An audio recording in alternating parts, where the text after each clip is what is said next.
the Quran gets owned. Oh!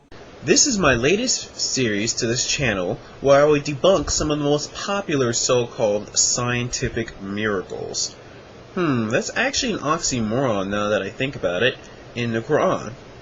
Okay, so we all know that the Muslims are very fond of claiming that the Quran accurately describes human embryonic development and hence constitutes a scientific miracle in the Quran. Here are the verses that they primarily use to substantiate this claim.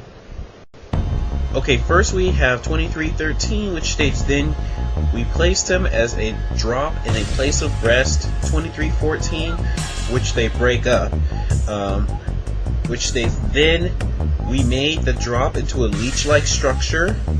Then we made out of the chewed lump and bones, and clove the bones and flesh.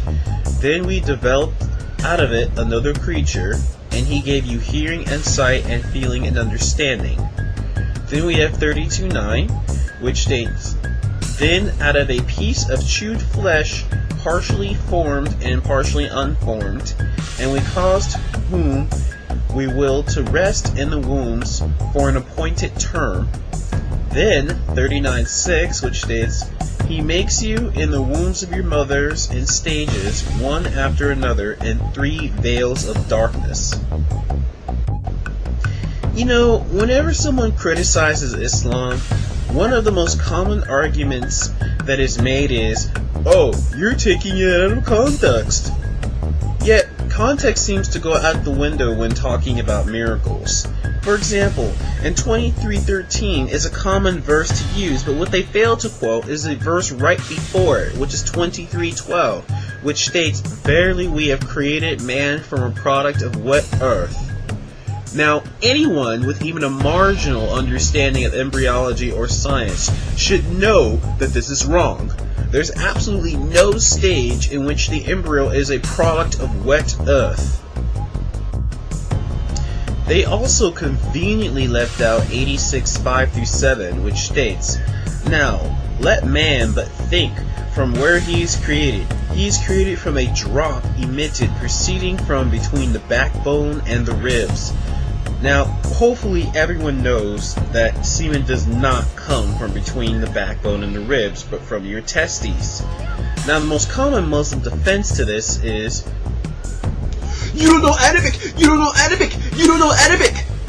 What that actually meant was the blood that makes the semen comes from the ribs. But this can easily be debunked if we look at the tafsirs.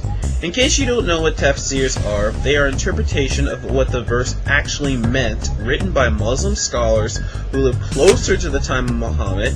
They base their interpretations on the sayings of Muhammad, his family, and friends, and as educated scholars, their command of the Arabic language was exquisite. In other words, these people actually knew what they were talking about. Anyway, if we look at Tafsir bin Kathir, it says, "He was created from a water gushing forth," meaning the sexual fluid that comes out bursting from the man and the woman. Thus, the child is produced from both of them by permission of Allah. In other words, nut, not blood. So from these 2 verses alone, we already know that the Quran is off to a pretty poor start. But let's ignore these 2 verses and go on to the verses that Muslims love to quote when talking about embryonic development. 23:13. This is actually rather easy to debunk.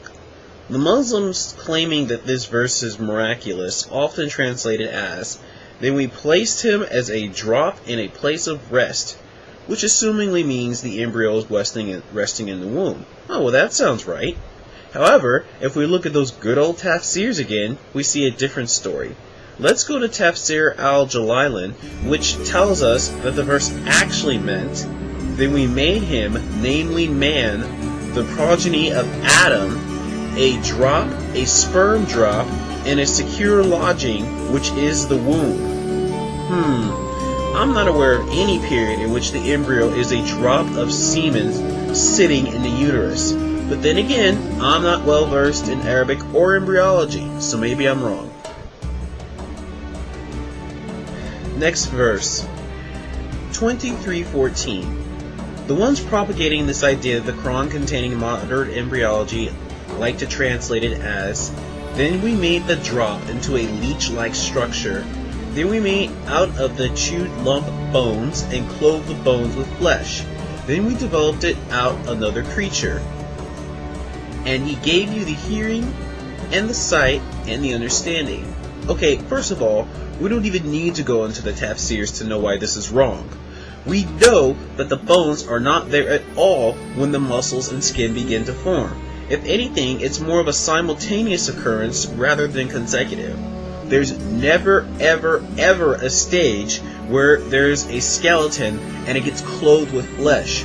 And we also know that Galen, who was a Greek doctor that lived around 500 years before Muhammad, made the exact same mistake. Now, many of you may be saying, well, how did Muhammad get this Greek knowledge? I'll give you a name. Harith bin Kalada. He was close to Muhammad. He was even the one who designated Abu Bakr's illness due to poisoning. He received his medical training in the Sassanid Empire, and as we all know, the Sassanids were well versed in Greco-Roman medicine. Okay, next verse. 32:9. Then out of a piece of chewed flesh, partially formed and partially unformed, and we cause whom we will to rest in the wombs for an appointed term. Okay, yeah, if I need to explain to you why this isn't a miracle, then I've got nothing for you.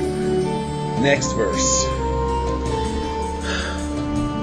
The final verse, often touted to prove the miraculous nature of Quranic embryonic development, is 39:6. He makes you in the wombs of your mothers in stages, one after another, in 3 veils of darkness. Okay, the idea of embryonic development occurring in stages is nothing new, and for those of you who have been keeping up, should already know where he got this from: the Greeks. Hippocrates and Galen both describe embryonic development as occurring in stages. Well, that's enough ownage for one day. Stay tuned for more debunking of so-called scientific miracles in the Quran in my series, The Quran Gets Owned.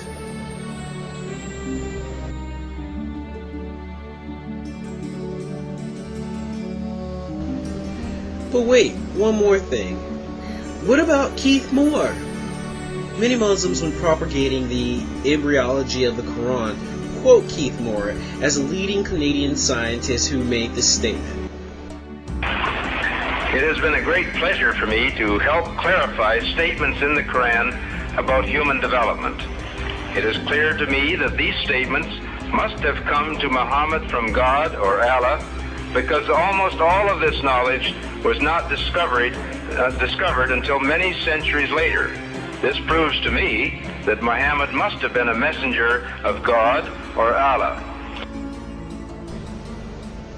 They are very fond of using this quote over and over. Besides this being an argumentum ad verecundium, logical fallacy, there are several concerns that I would like to point out. First of all, we know that Mr. Moore was flown free of charge first class to Saudi Arabia, where he then stayed in the finest hotels prior to making this statement. Second, didn't that statement seem to be prepared by someone else? I mean, it's just my speculation. And third, if he really believed what he was saying, then why hasn't he taken Shahada? If he did, where's the footage of it? Certainly a leading scientist taking Shahada due to miracles in the Quran would have been videotaped. Where are the 2 witnesses required by Islamic ritual if he took Shahada? It all seems a bit fishy to me, if you know what I mean.